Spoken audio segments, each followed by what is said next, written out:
The head of the civil service has been tasked by government to develop a program aimed at restructuring it to make public servants more productive. President Akufo-Addo, during his May Day address, blamed the poor attitude of workers, which he says leads to less productivity.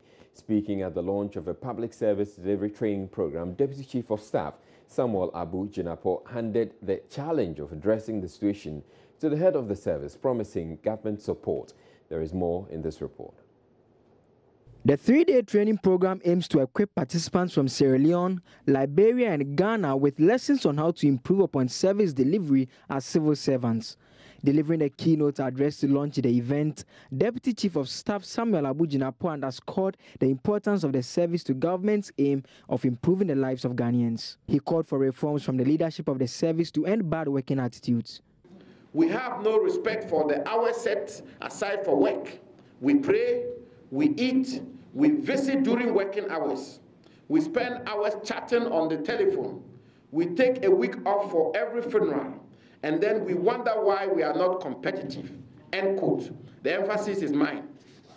Mr. Chairman, you are required to produce out of your training and deliberations here in Accra concrete proposals for the restructuring and reform of our respective civil services in order to sharpen it for the enormous task ahead of us. But the civil service says it is up to the task. Head of the service, Nana Jekum Jamina, spoke to Joy News. Something that we've been discussing, it's imperative.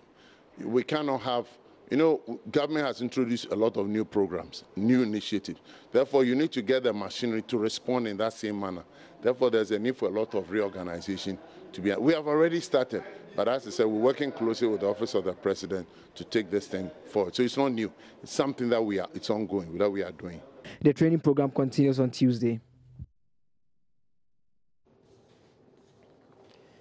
The installation of the former Director General of the Ghana Health Service as Chief of Aburi is being challenged, with some describing it as illegal and a flagrant violation of traditional rules.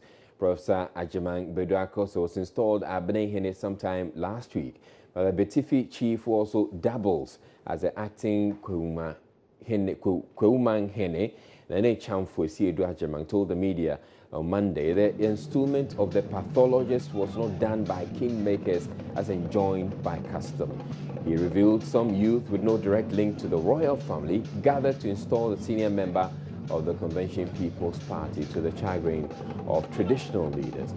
Some residents of Aburi in the Kweu East District of the Eastern region are said to have fled the town following violent disturbances over the installation that left many injured and several properties destroyed. Correspondent Kofi Sian joins me for more on this subject. Hello, Kofi. Hello. Hello, Kofi. All right. So how serious are these tensions that are happening over the installation of Professor Agyemang Bedu, sir? Well, currently, as I speak to you, the residents are living in fear because there are attacks all over the place, and these attacks act with impunity because if you are in your home, they just visit there. They do not ask you anything. They forcibly enter your room and search all over the place, whether you have some weapons or whatever it is. And when they search and they do not find anything, they destroy the properties in your rooms. We have some pictures to that effect. And also attack the occupants in the room. So the residents have left the place and they are complaining. Some of them even called me claiming that they live in bushes. Some of them say they also are patching with their friends and families in nearby towns in Kweu. All right, now that's quite serious. But these attacks that you're talking about, who's sponsoring them? Who are they working for?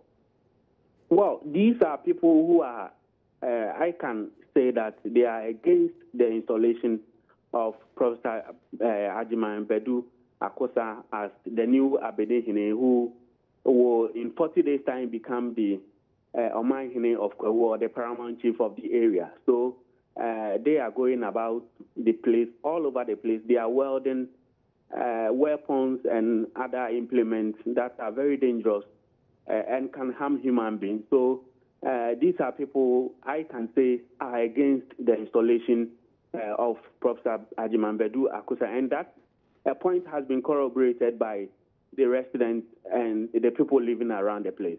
But why are they targeting the residents, and why are they going to people's homes to look for weapons?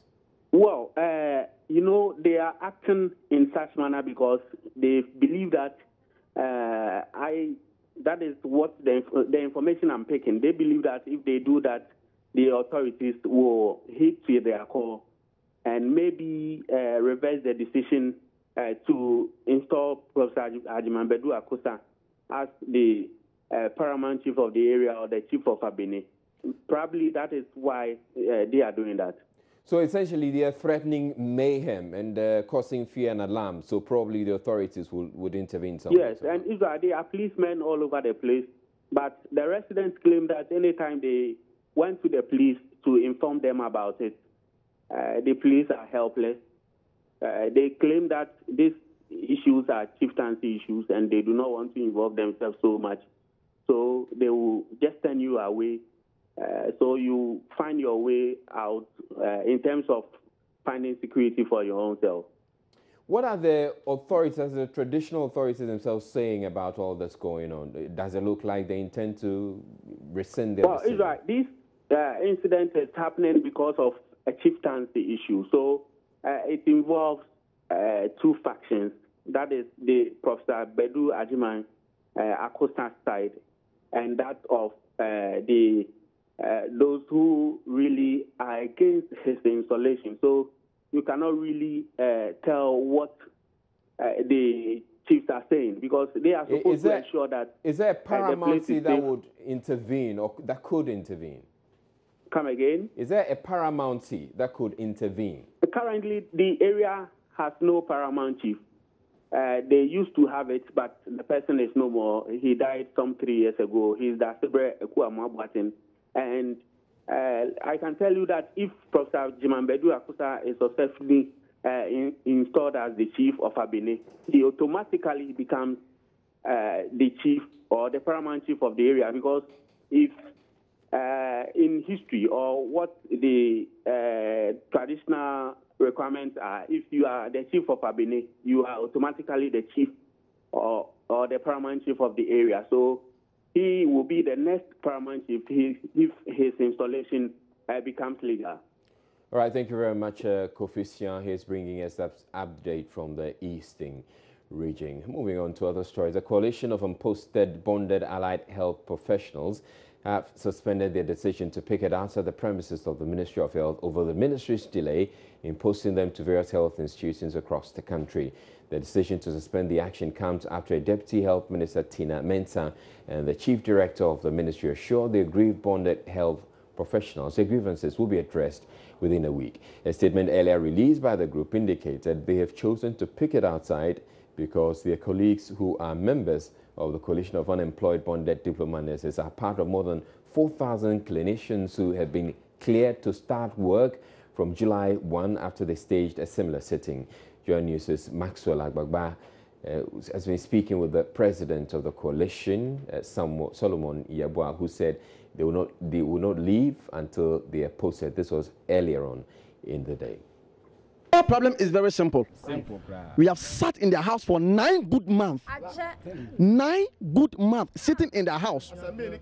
Myself and my executives, day in and day out, we come to the ministry here, we sit with the director, we've met with the Honorable Minister of Health, Kweku Agyeman-Menu, to discuss issues with regards to employment, because we are bonded.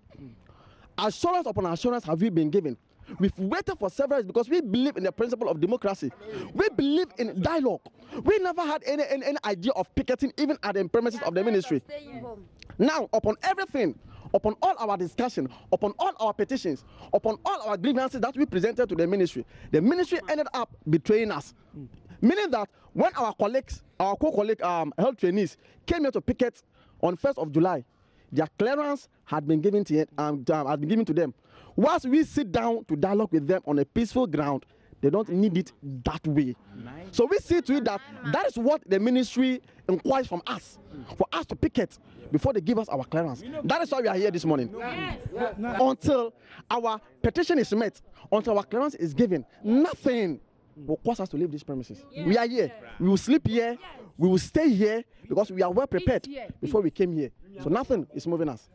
So in fact, you can see them with their bags. They came really prepared. Some of them came with their sponge, some of them with their towels, with their bags, with extra, clothes, with their beddings, all of that here, and they are ready to sleep here until their demands are met. Right, so we had Solomon Yeboah, who is with bonded health workers, and they were speaking earlier to Joy News, but they have since called off their decision and have left the premises of the health ministry. You're watching Joy News Prime. We're taking a break, but still to come. Infamous Galamsey Kingpin Asia Wang, also known as Aisha, in detention at the Ghana Immigration Service along with 4 other Chinese accomplices for their alleged involvement in illegal mining activities.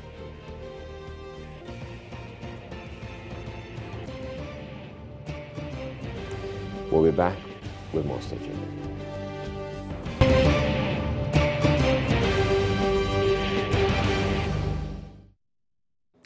The Ghana Immigration Service has confirmed Chinese miner Asia Wang is in their custody, together with 4 others who work for a small-scale company said to belong to her. The 4 Chinese mine workers have been arrested at a mining concession at Picket in the Ashanti region over the weekend after they defied the temporary ban on illegal mining. Speaking earlier on Top Story on Joy FM, the Controller General of the Immigration Service, Kwame Eswesechi, noted the arrest of Asia Wang and her 4 workers were carried out after receiving approval from the Interior Minister Ambrose Derry.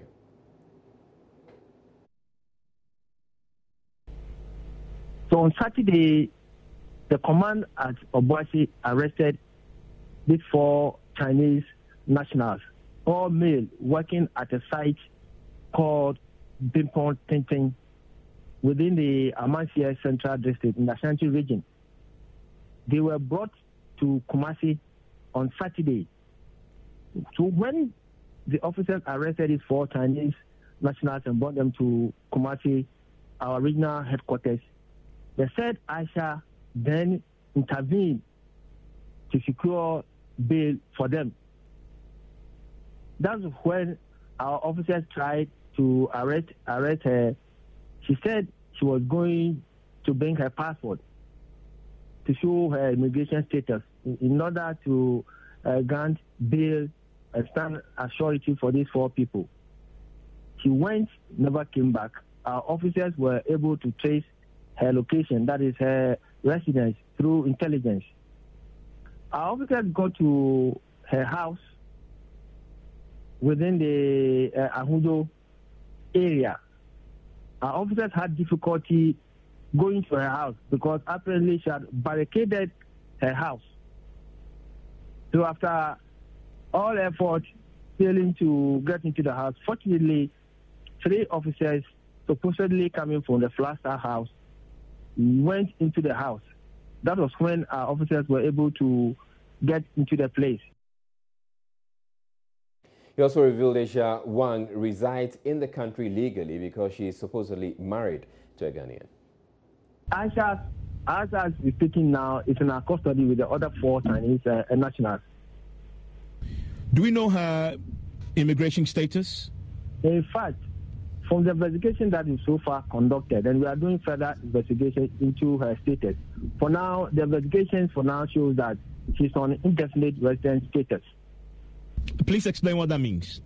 Indefinite residence status means that if you are a Ghanaian and you are married to a foreign spouse, the Ghanaian, after staying here for 2 years and thereafter, can be granted the indefinite residence status without any criminal record.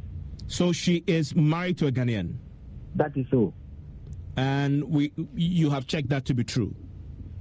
We're working on that because that's information we have for now. The preliminary investigation shows that she is married to a Ghanaian, and the Ghanaian, in fact, is out of the country for now. So I presume you've made an effort to get this husband, but that hasn't been successful yet. Yes, the investigation shows, and from Aisha herself says that the husband is in the U.S. and he'll be back within the latter part of June this year. Well, the story of Asian Wang's alleged notorious involvement in illegal mining was revealed by senior journalist Abdul Malik Kwekubako on Joy News' analysis show Newsfile on Saturday. He's alleged to have taken over cocoa farms belonging to locals while refusing to pay the appropriate compensation. The mining exploration company Volta Resources Limited also said Aisha has encroached on 35 acres of their land and extracted 1.5 million cedis worth of gold. We had about 700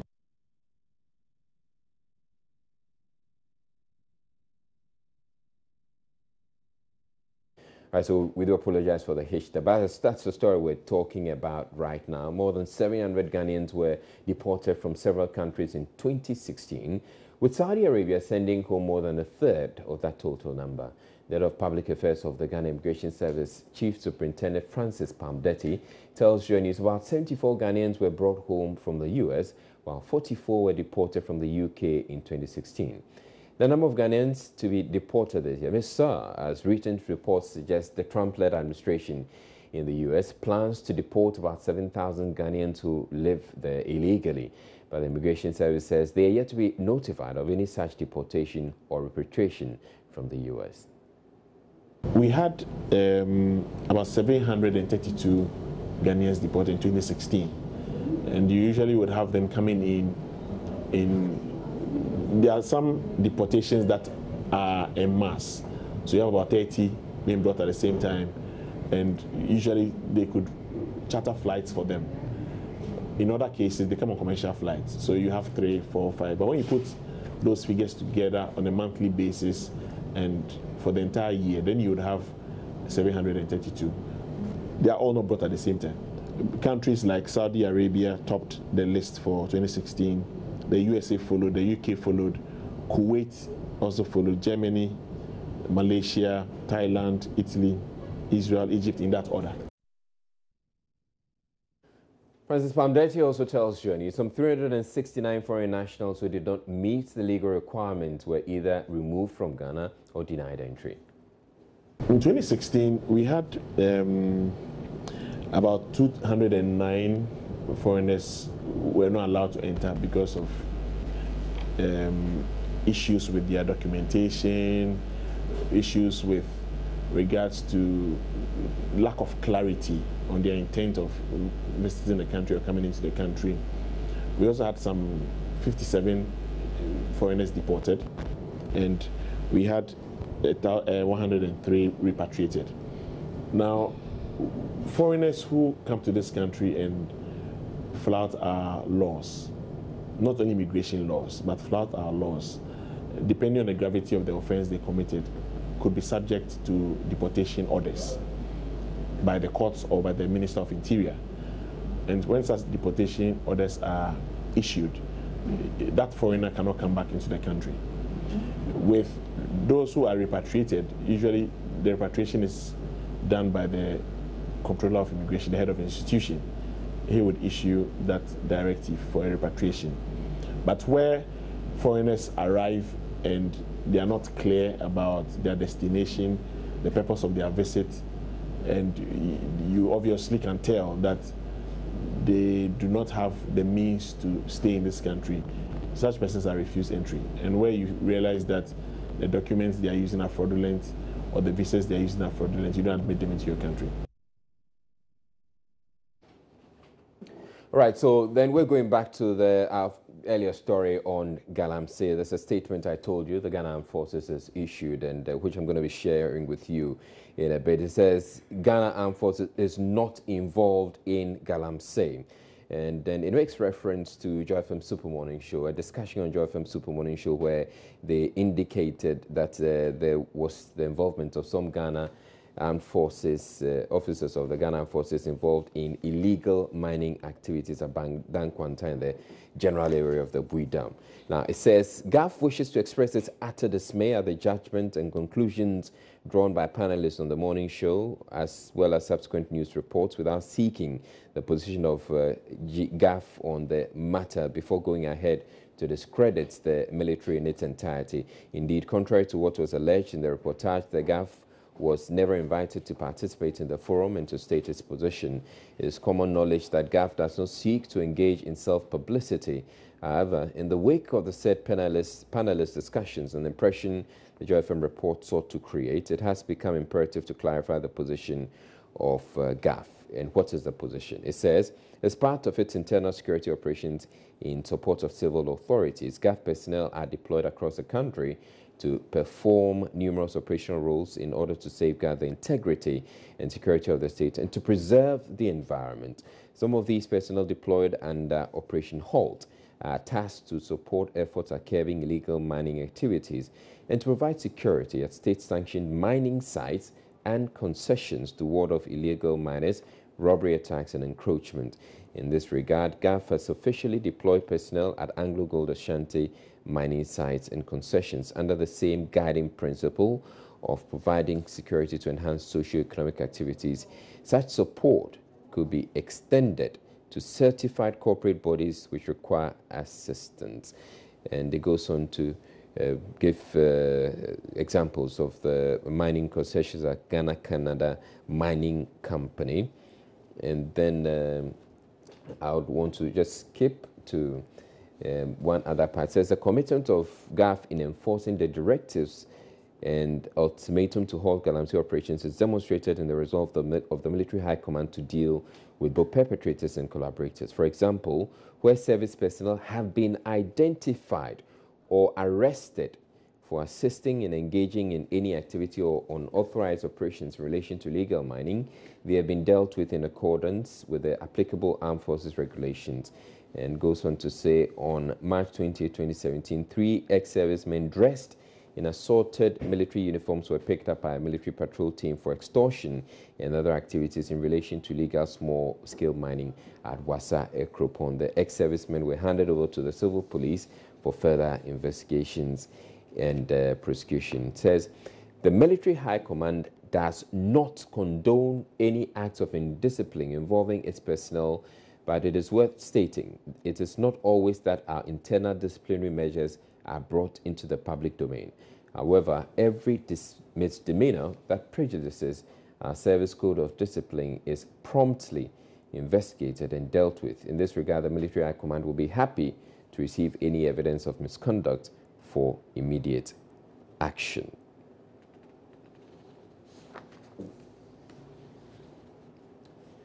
Right, so there was a statement coming from the Ghana Armed Forces, and they're saying that they are not involved in Galamsey, but they're also talking about the fact that they will be happy to receive any evidence of misconduct involving any of their personnel for immediate action. You're watching Joy News Prime. We're taking a break. We bring you business news thereafter. Stay tuned.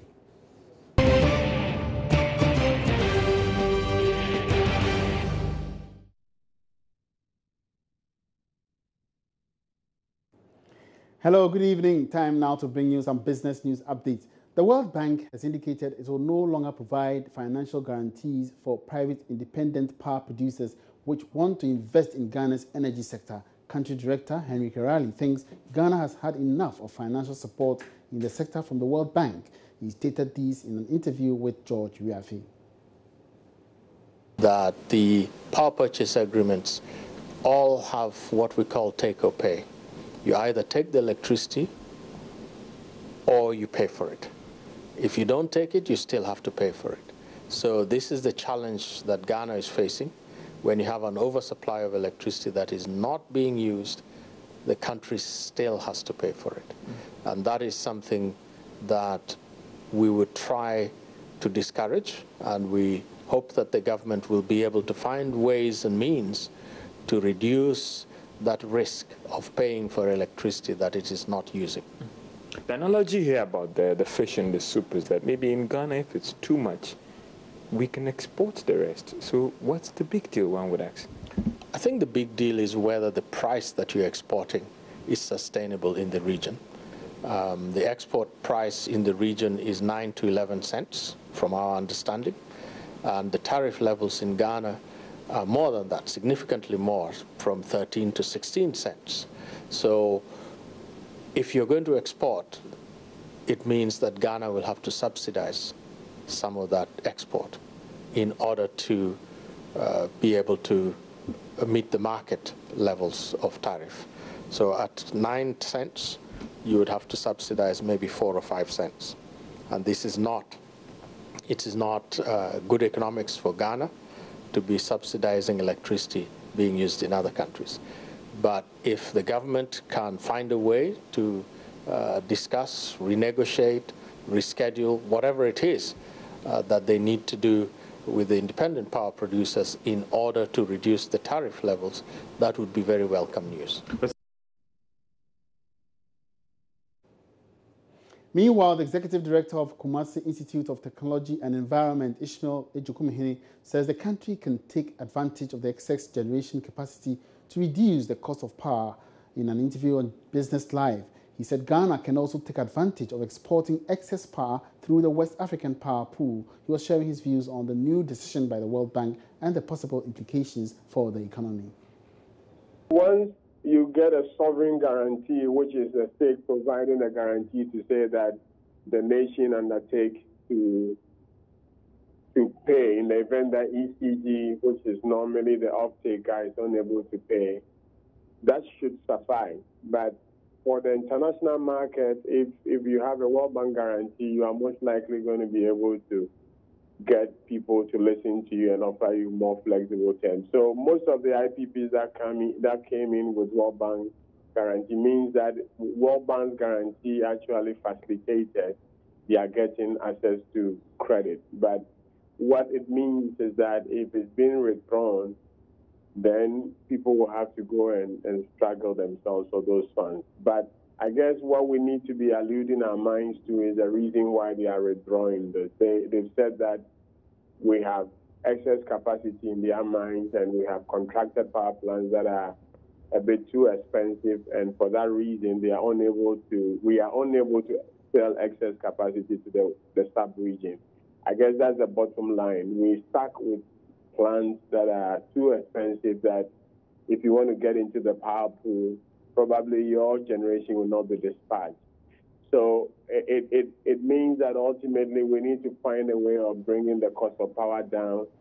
But now that the World Bank is pulling out and not providing guarantees, people are going to borrow at more expensive rates. Senior Minister Yaosa Fumafo has disclosed that more investors are interested in partnering government with its one district, one factory policy. He was interacting with Joy Business during the recent non-deal roadshow led by the Vice President Dr. Baumia and Finance Minister Ken Ofori-Atta, which took the team to London, New York, and Boston in the U.S. The senior minister said most of them are keen on investing in the country's agricultural sector. It appears our message is sinking, and it appears from what they themselves have heard, read, and how they've assessed Akufo-Addo's various statements. They are very comfortable with the direction of Ghana today, and I think we are happy. Are we seeing any commitments already, or it's early days yet in terms of the fact that what you've sold to them, they are responding to it? They are responding. A number of them want to visit Ghana within the next week or two, and that itself is a positive. They ask whether we'll be back by a particular date. Why are you asking? Say, we want to follow up, we want to visit, we want to discuss further, we want to discuss with various sector ministers. So we must go home and send the message to our sector ministers to also be that welcoming, find time and discuss these investment opportunities. I think the signs are extremely positive. Away from that, insurance expert Edgar Wiredu has been exploring the impact of the revised requirement on operations of insurance companies in the sector. He thinks it offers enough opportunities to improve the industry. The National Insurance Commission disclosed to Joy Business recently all insurance companies in the country have met the new minimum requirement by the Commission except for one firm. The NIC says it has ordered the said firm to meet the requirement or face the consequences by the middle of the year. There's a need for the insurance industry, I mean, that is the insurance companies themselves, to be in the financial position to underwrite this kind of risk, so that it does not put us in a situation where we have to virtually reinsure everything that we have. That means some level of capital flight, you know, always trying to do some reinsurance going outside the country. So to that extent, it does not make the industry itself strong. So raising the capital makes it such that, yes, I mean, as time goes on, we shall be in the position to retain a lot of the businesses that we underwrite in. That is helping to make the company strong. And to that extent, the capital flight would also be reduced. Okay. In talking about negativity, no, it will never be negative. That is rather going to strengthen the industry. Because it's on either two, you were virtually reinsuring everything that you have. So a lot of money was not being kept in the system, for which other people can also use it to play around. But with this capital, as it is raised, it means that you are building a solid backbone. And in building the solid backbone, you can retain more than previously you were doing. So naturally, it's not a negative effect to the industry at all, or to the insuring public. And that has nothing to do with the premiums that the individual or the corporate is going to pay. And that's all in business for tonight. Many thanks for your company. My name is Emmanuel Abuachi.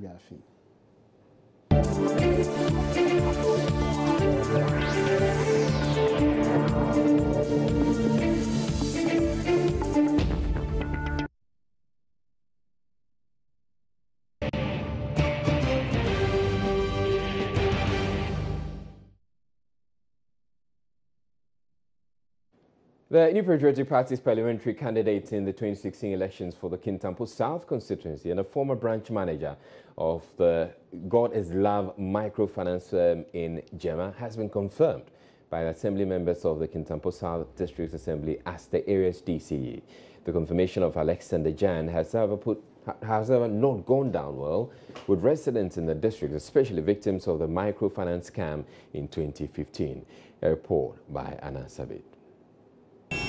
Some of the victims of the microfinance scam see Alexander Jan's appointment as very disrespectful, since he operated as a branch manager of God is Love, an unregistered microfinance company that robbed thousands of people in the Bono Ahafo region of their savings. However, out of 40 expected votes, 39 participated in the exercise and confirmed his nomination with a 100% vote. In his acceptance speech, the newly confirmed DCE thanked the president for choosing him as his representative and promised to work with the people of Kintampo South to bring the needed development to the area. We give thanks to the Almighty God for his protection. Secondly, His Excellency, the President, for giving me this opportunity. And the regional, national, constituency executives and the regional minister for what they've done. They came and supported me during my confirmation.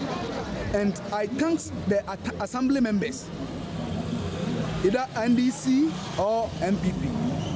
I thank them very much for me getting 100% of their endorsement.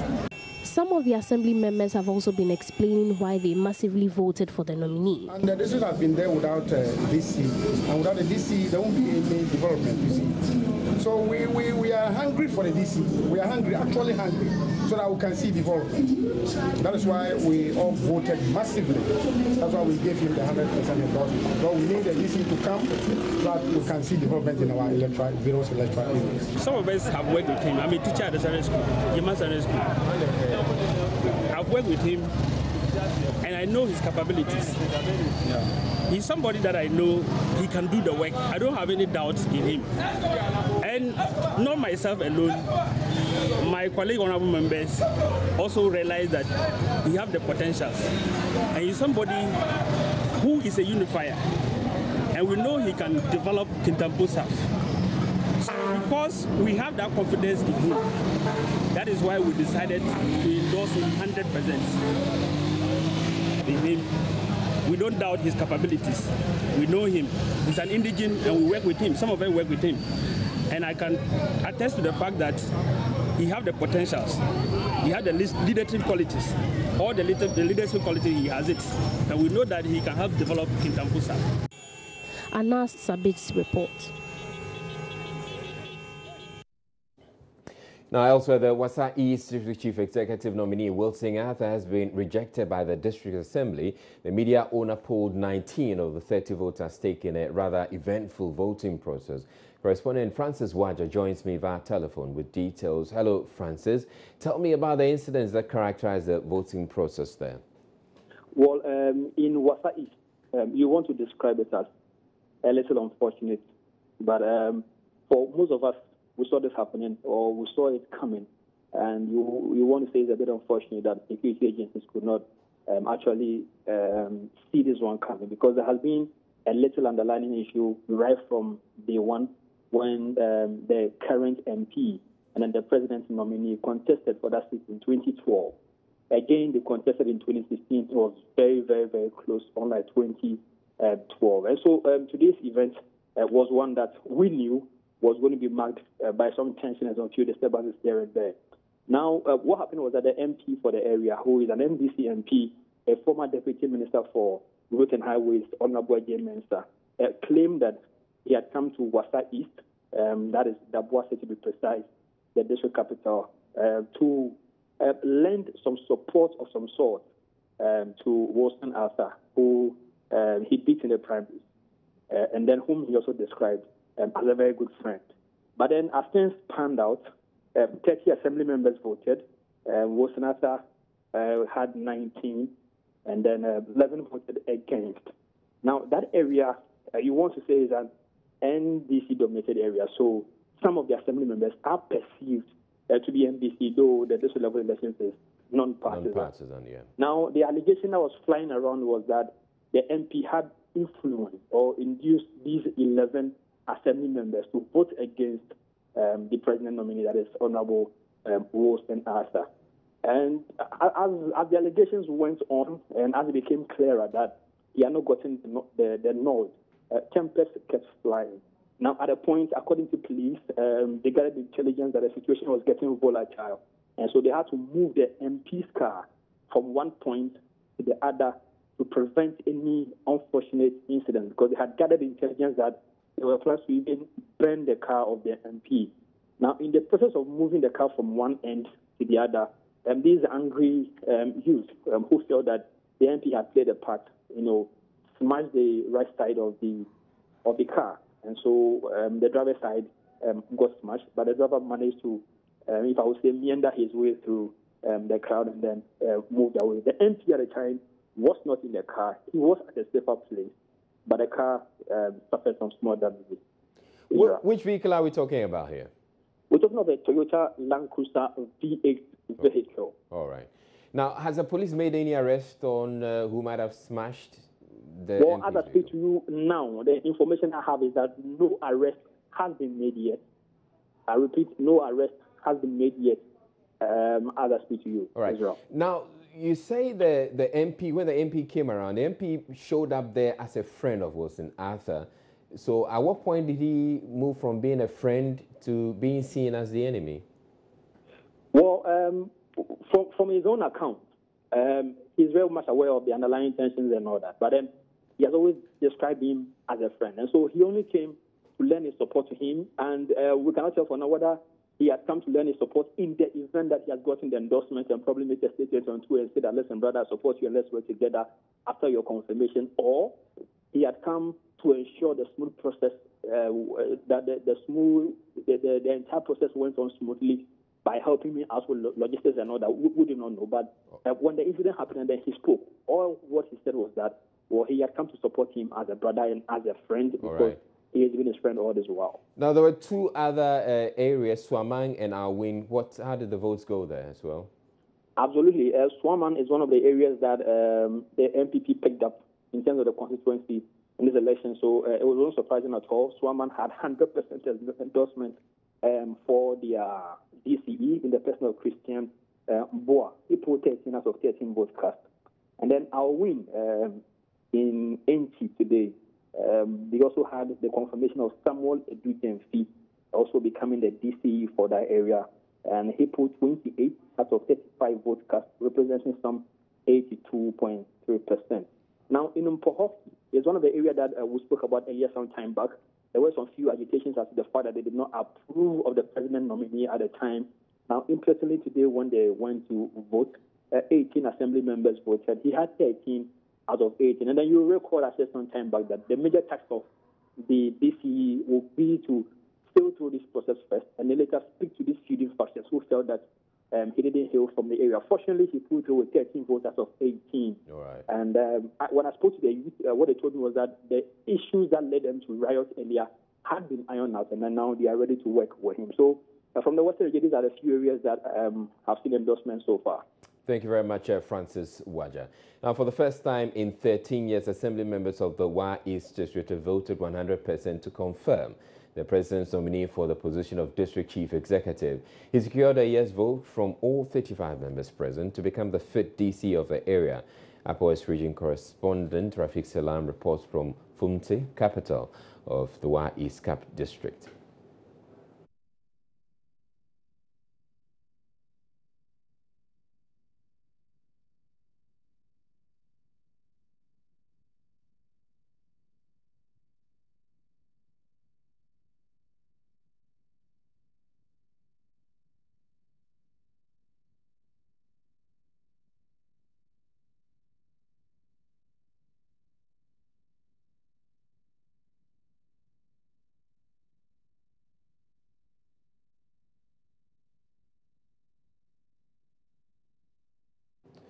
Right, so we do apologize for the loss of audio on that particular report. We'll try and work on it and bring it back.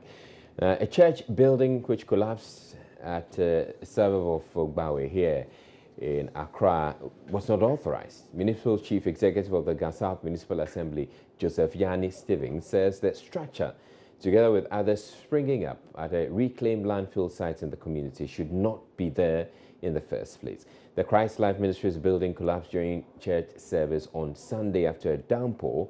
About 20 church members are said to have been injured, with some in critical condition at Kolebu, 37 and the Akawe hospitals. Joint News' Maxwell Agbagba was in the area and has been speaking with the MCE. What is going on over here? To me, what is going on over here is not good. It's not appropriate. It's not the right thing. So yes, I will call them and ask them a lot of questions, because there is a lot of questions to be answered. So that's exactly what I'm going to do. So specifically, what exactly is is inappropriate about the construction going on? Look, if you see yourself, look at the building. The building. I don't think they were how will I put it, they were advised as to what to do, because you can see it's a shoddy work down here. So that's what I'm saying, that the engineers have to go around and see to it that all buildings, if they are going to put up a building, the right thing should be done. You understand me? Yeah. Yeah, this place formerly used to be a landfill site. Has that come to your attention yet? And that is true. That's what I was just told. Yeah. So are you going to do anything to stop, new buildings from coming up here? That is what I'm telling you, that yes, I'll sit down with my engineers and the management. We'll see what we can do to make sure this thing will not occur again. Are you extending any help to, the people who were injured in this accident? Yeah, I just got to know that there were some people, injured people. So I will follow up to the hospital and to see how they are faring. I think this church building collapsed during the torrential rains Sunday afternoon. In fact, they were wrapping up with service when the unfortunate incident happened. In fact, when you come here today, you can see some plastic chairs still under the rubble here. These roofing sheets that were used in roofing the building are also still here on site. Deep inside, you can also see some personal effects belonging to some of the church members here. The collapse of buildings and structures are usually common during the rainy season. Greater Accra head of NADMO, Archibald Kobner, has also been spelling out plans to tackle the floods and fallen billboards as the season beckons. I said public education is one, and it's critical because we need to let people know, for example, one, that you do not build in places that you do not have approval, or places that are low-lying areas, or places that are disaster-prone zones. These are things that you look at for in the first place. The second place, that you seek the proper approval and the proper certifications and the proper governmental supervision in ensuring that structures and what have you are put in place. The third aspect too is that we've been educating people to know that everybody knows that we are in the rainy season. And therefore, if the weather should even change, it gives you a signal that it's going to rain. Before it goes to rain heavily, you would see some drizzle here and there. If you're living in an area that you know that already it is a disaster-prone area, there are a couple of things that you should be doing. One, as an individual person who lives in a house, and then you as a community, putting yourselves together. We've said that there are areas, we call them safe havens. Safe havens are higher grounds where you can always run to for shelter when there is rain and things like that. So apart from the public education, what is NADMO also doing? How prepared are you to tackle head-on the issues that would, as we enter the rainy season? We have made everybody aware that we have district coordinators and district teams in all the various districts. We have a special operation units and we have operation teams that are ready to respond to issues. We have put out emergency numbers so that when people are stuck somewhere and they need us, they can call those emergency numbers.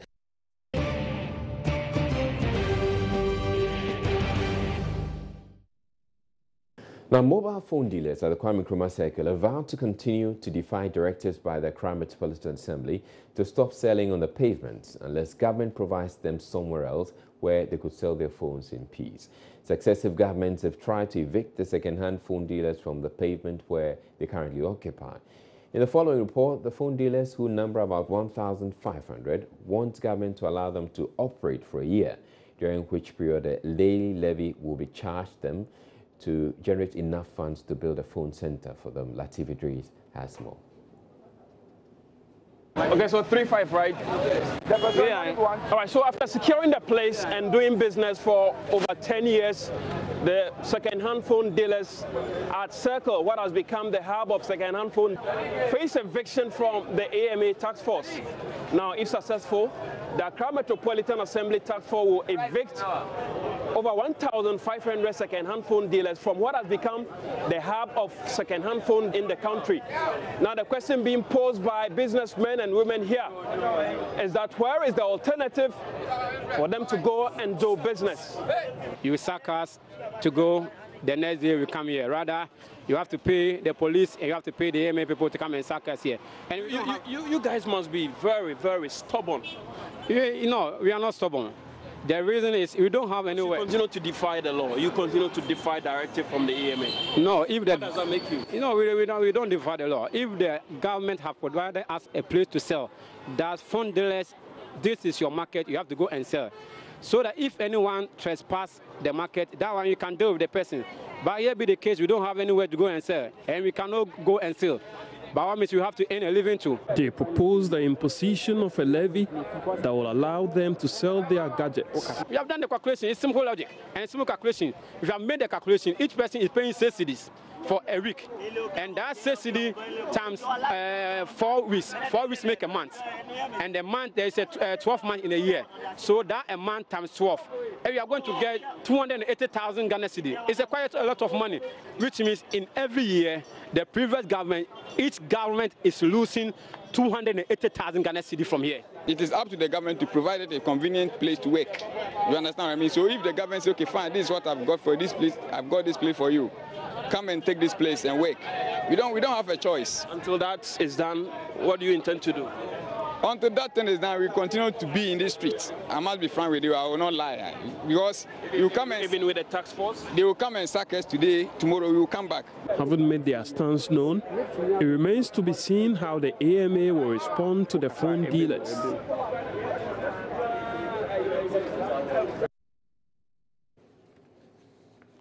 Now, some children have joined the appeal for public support to expand facilities at the Konfanochi Teaching Hospital's mother and baby unit as part of efforts to curb maternal and child mortality at the facility. 5 days after the launch of the Save a Child, Save a Mother fundraising campaign, some children have been sharing their opinions about recent developments at the hospital. This follows Joy News' special assignment documentary, which highlighted the plight of mothers and babies, as well as doctors and nurses at the unit. Save a Child, Save a Mother program is a good way of getting money to build a new mother-baby unit. And I also think that other people of authority and the government can also donate money so that they can finish building it quickly. They should help contribute and support here. That the authority and government to start building a new structure so that the mothers and babies will have places to sleep and the babies will not get the diseases. The First Lady is trying to bring together funds or people so that they can raise money to build the new mother and baby unit. And I think we should help the First Lady to bring together money so that they can finish the building. They should donate some money to the First Lady so that she can make a big place for the mothers and the babies. So that's what I want to see. And I thank the First Lady for what she has done for Konfanochi Hospital.